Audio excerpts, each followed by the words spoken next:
oh, well, we got to watch out for this team now. They're going to make the risky call. Well, they're going to have to make the risky call if the defense continues to play like they're playing. So, I mean, again, amazing plays for touchdowns, bounce passes. It's ridiculous. It's time for it. Let's get into the segment. Let's start off with the good, the bad, and the ugly. And the first is the good. All right, the good. This one's personal to me. This one I like. This one I support. The NCAA has come out and has pulled 7 championship events from the state of North Carolina because of their anti-LGBT and bathroom gay rights laws that they're forming down there that are just wrong. I don't care how you feel about it, really. It's a human rights issue. It's not gross. Yes, it's different. No, we don't all understand it. But we're talking about going to the bathroom. And the idea that allowing people to go into the bathroom of the gender that they identify with, because it may not suit what you think, why are you so interested in what people do in the bathroom? The argument that now they're going to do stuff to kids in the bathroom. Why are you letting your little kids go to the bathroom by themselves in a public place? That could already be happening. It's not going to change because now somebody gets to go to a bathroom that they feel comfortable in. So I applaud the NCAA for pulling the Division I Women's Soccer Championship, the Division I Men's Basketball Championship, the Division III Men's and Women's Soccer Tournament, the Division I Women's Golf Tournament, the Division III Men and Women's Tennis Tournament, the Division I Women's Lacrosse Tournament, and the Division II Baseball. All of those were going to be held in some capacity in the state of North Carolina. Now, to the citizens who used those events for jobs to pay bills, I'm sorry for you. You need to get involved in your community and care about humanity and not just what's in front of your face that involves you. And that's real talk. It's not just about what I like. If it was just about what I like, I'd have a nationally televised show and you guys would all be listening to me all the time. I'd be influential. I'd be right about everything. We'd all be rich. That's not how it works. That's not how people work. That's not how symbiosis works. If we don't all come together, the only thing that will take out humanity is us. And we're on that road. So let's stop the hate. Let's move on. Let's work together. Hey, let's try and understand each other. Let's learn something that's different, that might scare us. Who knows? We might like it. All right, the bad. The bad has definitely got to be RG3 this week. RG3 had a lot of press in the preseason with the Browns. He was hooking up for long touchdowns in the preseason with Terrell Pryor. Josh Brown was going to come back in week 5, and they had the Baylor connection. And everything seemed to be going better for RG3. He was voted team captain, which kind of killed the noise coming out of Washington that the teammates didn't like him. Then he goes out in game 1, doesn't have a great game, and gets himself hurt. He's got a broken part of his shoulder. He's going to be out for at least 3 to 4 weeks. They're going to reevaluate at that time. And, you're already hearing rumblings that he might not play in Cleveland anymore. And if that's true, does RG3 play in the NFL anymore? I don't know. Who gives him another chance? That's the bad. This is the ugly. The ugly is got to be Denver Broncos linebacker Brandon Marshall. And not because of what he's doing, but because of the backlash he's receiving. His peaceful protest for a good reason that makes sense if you can look past, oh, you have to do this, and this is the way Americans act. There's a point there, and it's a very good point. And the fact that he's lost 2 endorsement deals, the fact that people are using the N-word at him and actually wanting him to be hurt and injured, it's unacceptable. And I think the fact that you saw the fines come down today for the helmet-to-helmet contact in the Denver-Carolina game, and you see 2 guys from Denver get fines, but Brandon Marshall's is $6,000 more than his teammate Darian Stewart, who had around a little over $18,000 fine. Brandon Marshall's was over $24,000. Now this got me thinking. I remember the hits. I've watched them over and over pretty much. I've watched the game more than once.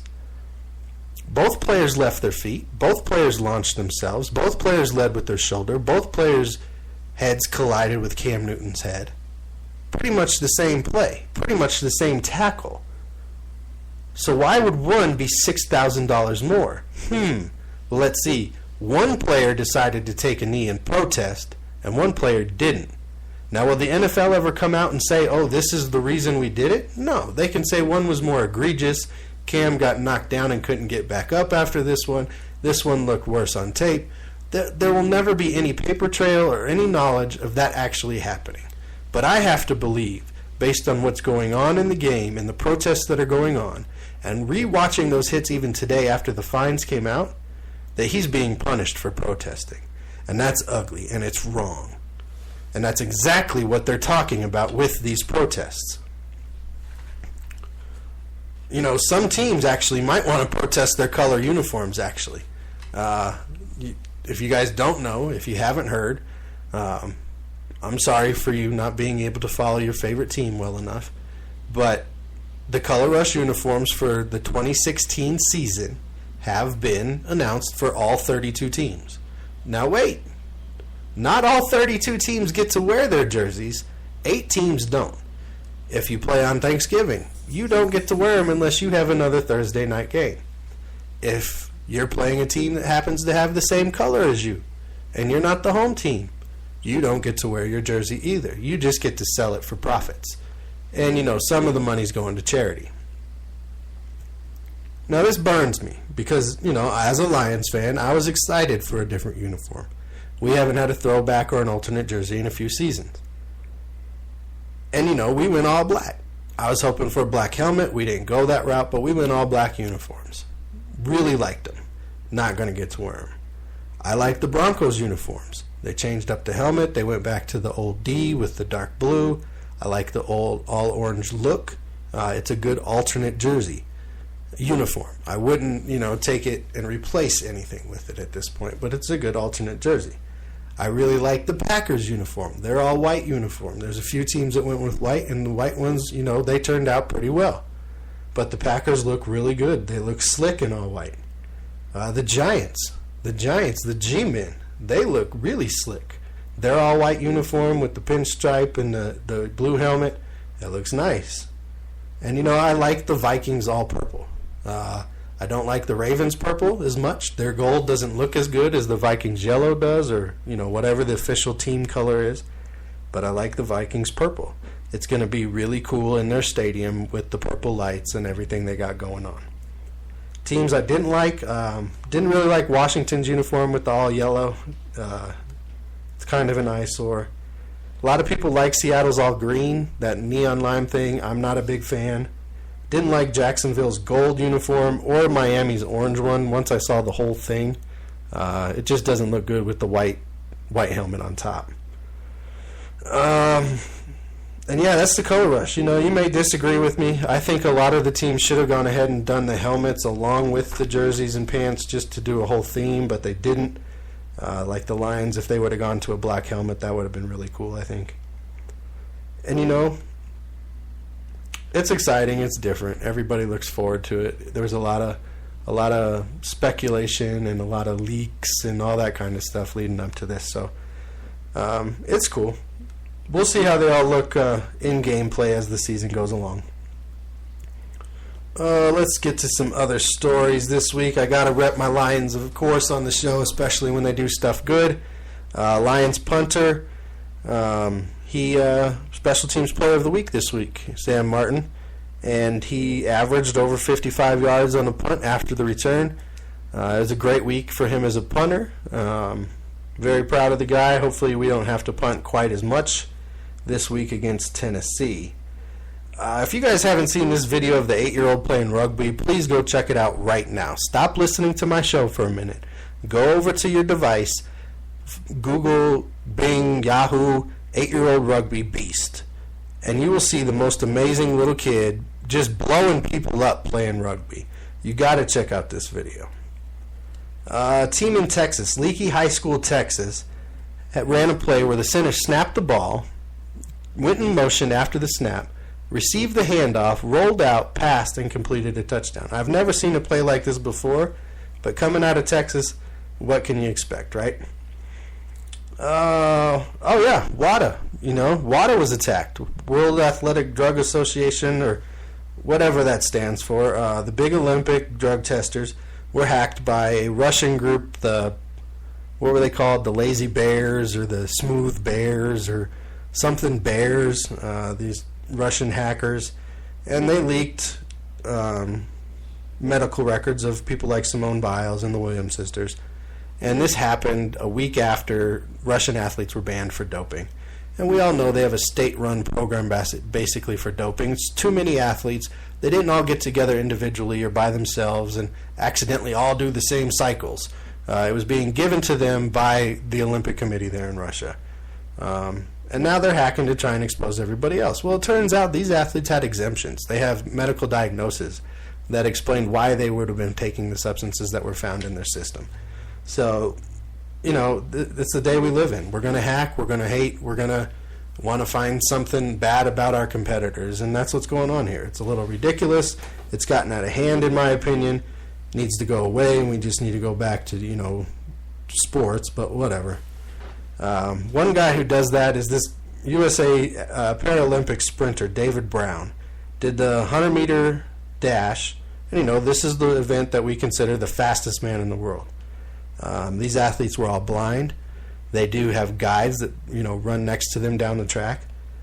However, even blind, I couldn't on my best day ever have run what David Brown did in the Paralympics.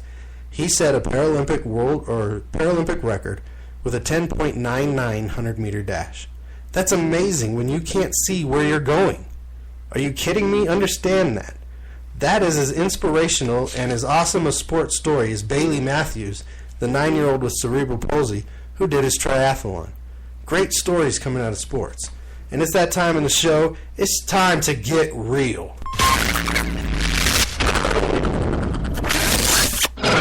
Alright, let's get real before I close out the show. All these different sites with power rankings, okay? We're going to rank the team's power rankings. Who's playing the best? Who sucks? Who's good? You guys suck. You guys aren't good.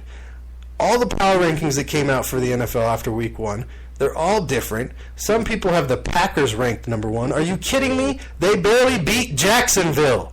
They're not ranked number 1. The teams that have, New England's number 1 because they didn't have Brady out there. They didn't have Gronk out there. Look what they were able to accomplish. Ninkovich wasn't on the field. It was week 1. Power rankings are ridiculous. Some of them have Detroit in the top 15. Some of us have us barely in the top 30. Don't listen to power rankings. Watch the games. Formulate your own opinion. The power rankings aren't going to help you make any bets. They're not going to help you win any money. You want to win money? Go to thedirtcannon.com. They'll help you win some money. Power rankings are for losers. If you pay attention to the power rankings and you take them seriously in any way, shape, or form, that's actually where your team sits, I feel sorry for you. They are a joke, okay? They are a joke. Another thing that's a joke is that the only team that's worth less than the Lions in the NFL is the Bills. Are you kidding me, Detroit? Are you kidding me? The Detroit Lions are the 31st wealthiest or the 31st least expensive team in the NFL. Up your game, guys. Time to win some championships. You put in a new stadium years ago. Let's do something else now. Let's up our ante. Let's go play with the big boys, okay? Let's start winning. You got all that Ford money. Really? Let's do something. All right, guys. I appreciate you tuning in, sticking through the technical difficulties there at the beginning. Follow us on Facebook, Real Deal Sports Talk with KP. Check out thedirtcannon.com. Thank you, Jeremy, for calling in tonight. And until next time, everybody, you know how we do. Just be real.